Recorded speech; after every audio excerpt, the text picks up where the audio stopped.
Let's talk about scammers in the industry, right? We talked about amino spiking yesterday.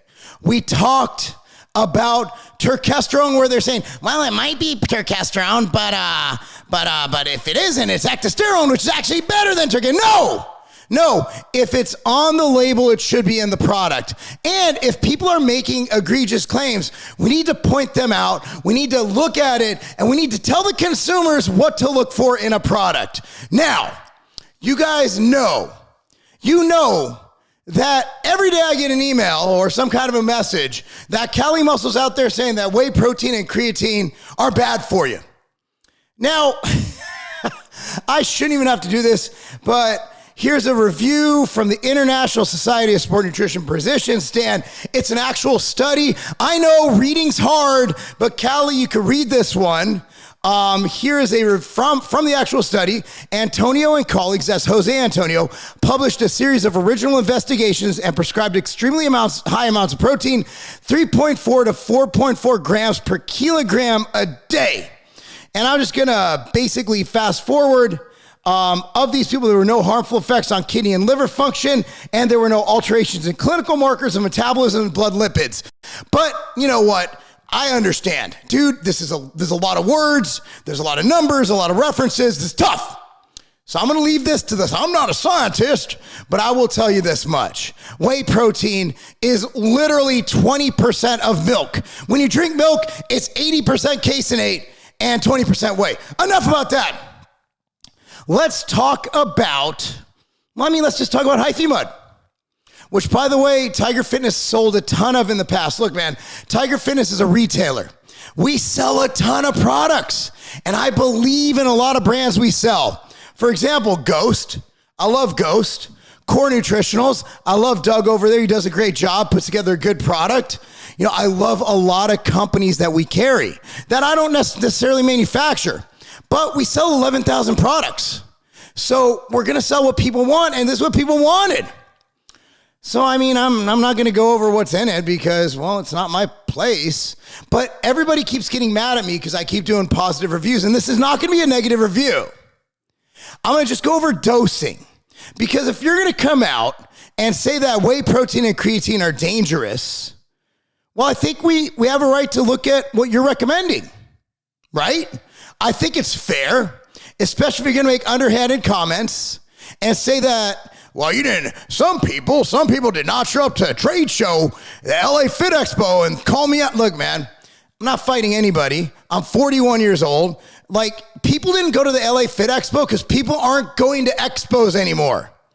Okay? The Arnold was mostly empty. We're done. Like, we're not going anywhere because, look, man, 2020 changed everything. People aren't going to expos. But I'm going to actually just look at ingredients. And I'm going to talk about Hyphy mud. I'm going to talk about what's in it. I've done videos promoting Hyphy mud. But as a consumer, you should know if it's underdosed, overdosed, and if it's good or bad for you. Now, this isn't going to be slanderous. I'm just going over the ingredients. You guys make your own decisions. And also, by the way, feel free.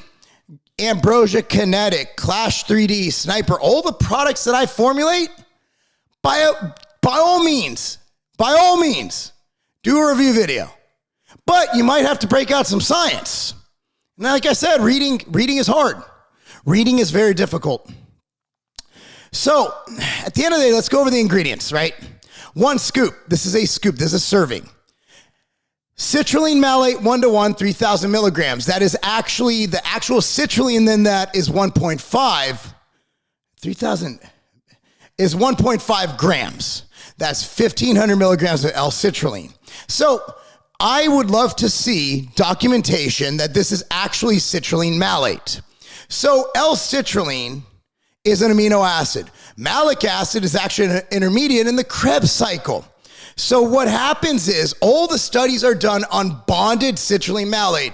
Bonded citrulline malate is when they take citrulline, malic acid, they put it through some magical science process, and boom, it bonds together. That's what gives it the magical effects. However, from what I can tell, all of the citrulline malate on the market, again, prove me wrong, is blended, meaning that you're taking expensive and effective citrulline and mixing it with cheap and ineffective malic acid that, by the way, is usually just a part of the flavor system. So, again, 1.5 grams of citrulline is a very low dose. Most pre-workouts have at least 3, usually 6, sometimes 8. The problem with that is it does tend to clump at the higher doses, but if you know how to formulate, you will definitely know how to do that. Beta alanine, 2 grams. Generally speaking, you're going to see 3.2 grams. The daily dose is around 6. Problem with going over 3 grams, you get paresthesis, which is the tickling or the tingling, not tickling. Tickling's like tee-hee-hee. It's the tingling called paresthesis, which generally subsides after 2-3 weeks. So I think 2 grams is fine. Taurine, 2 grams. Taurine is very cheap, and but it's good. It's a good ingredient. Now let's get down to the other stuff.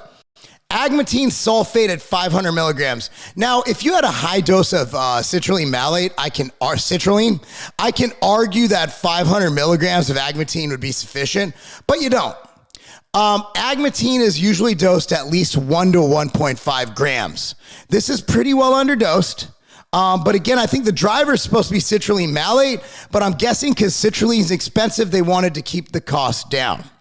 The next up is caffeine anhydrous, 350 milligrams. So this Ghost energy drink right here. Okay, I'm looking at it. I like sipping on these. I ain't going to lie. I believe this has 200 milligrams of natural caffeine. 350 milligrams is a metric ass load of caffeine to intake at one time.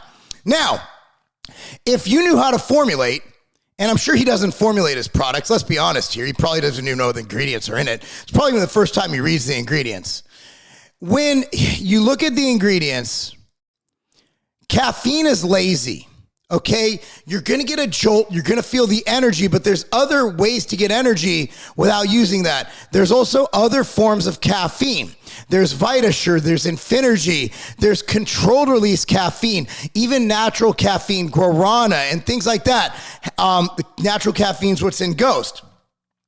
Those have the ability to give you that stimulant effect of caffeine without the negative effects of basically you're going to take it, you're going to crash because it's lazy. Basically, when you don't know how to add ingredients to give you mental energy and focus, you resort to just overloading on caffeine. And if we want to talk about whey protein being bad for your heart, I don't think I'd advise a guy who recovered from a heart attack to take 350 milligrams of caffeine, dry scoop to the dome, pre-workout. That is extremely irresponsible. Now, healthy individuals can get away with 350, but I'm looking at this, and one way to mitigate the effects of too much caffeine is to throw in some L-theanine. L-theanine does take the edge off of some of the nervous system effects of caffeine, but I'm not seeing that in here, so maybe that's just me. Echinopurians, L-dopa. The problem with L-dopa, when you use it consistently, it can have a buildup or a negative effect long-term. I see nothing wrong with L-dopa taken in a short period of time. Think about dopamine like cocaine, right? Like cocaine is so awesome because it helps to release dopamine. It gives you a dopamine rush. However, you can also get that effect with cold showers, cold exposure, things like that. I see nothing wrong with that. I wouldn't put it in a pre-workout. I definitely want to take it consistently. I would take it in very sparingly, but I don't see anything wrong with that. So here's the thing, synephrine, 30 milligrams, that's a pretty high dose. Now, if we're going to talk about heart problems, synephrine was touted as the next ephedrine. It never amounted to much.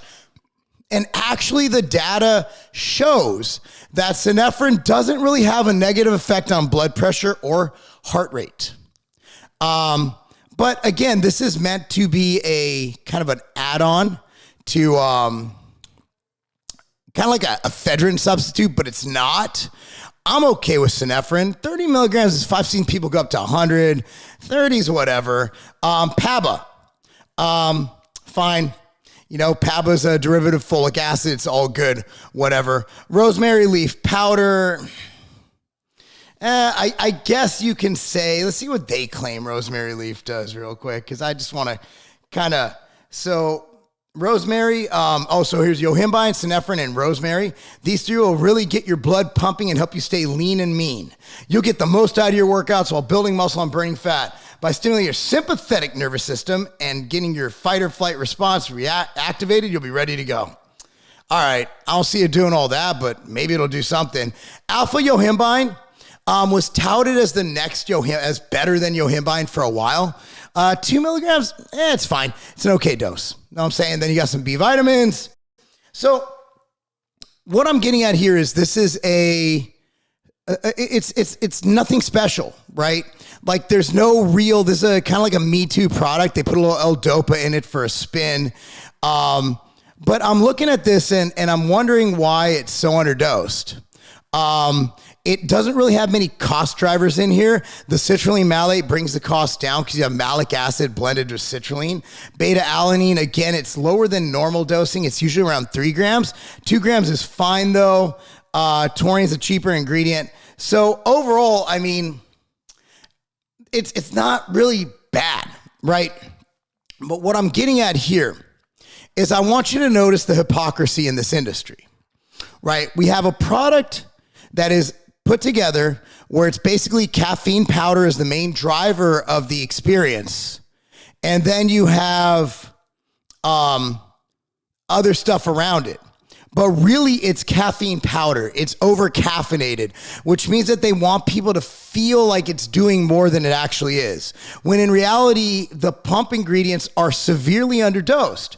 1.5 grams of citrulline combined with 500 milligrams of agmatine just isn't enough. L-Dopa, again, I'd love to see why we're going to take that daily when we get our dopamine fix in other ways. Synephrine, I mean, a lot of people used that back when we were trying to find a replacement for ephedrine back in 2004, 2005. But in reality, it just never really lived up to the hype, and it really never lived up to much. I think in higher doses, it can have an appetite suppression effect.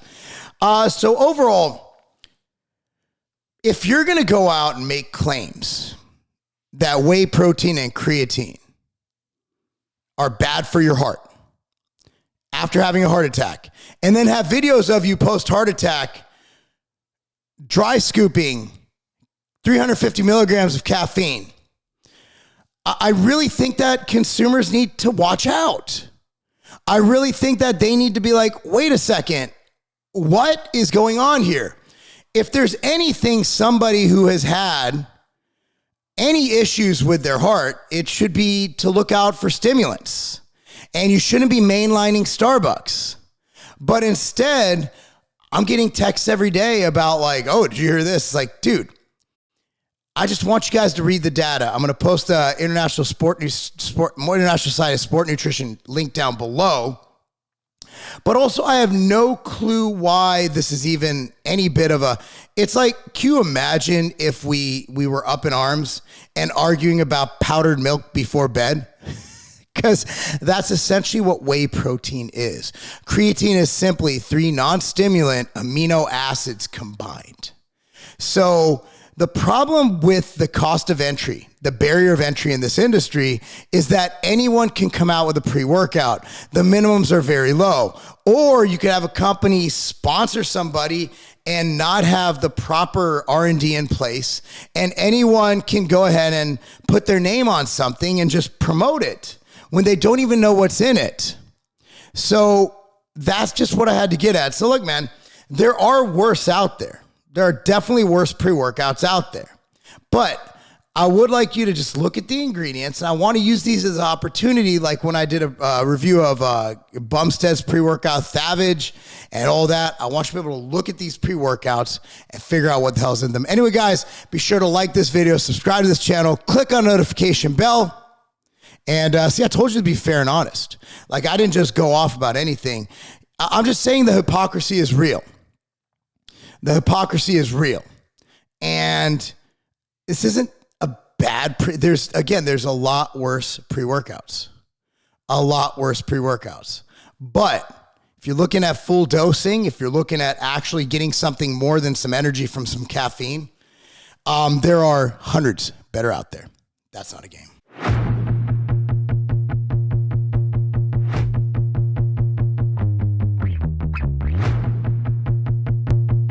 Training intensity is everything. If you want to build muscle, if you want to get better, if you want to go hard, you need to train intense. A lot of pre-workouts, they get you intense. But then what happens? You crash.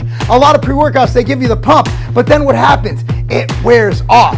A lot of pre-workouts, they'll give you all that stuff, but it doesn't add to your endurance. I want to be able to lift heavy. I want to be able to feel the pump. I want veins bulging from every single part of my body. I want to lift heavier weights every single time. I want to run farther. I want to run faster. I want to push harder, and I want to get bigger, stronger, and faster. And that's why I created Clash 3D.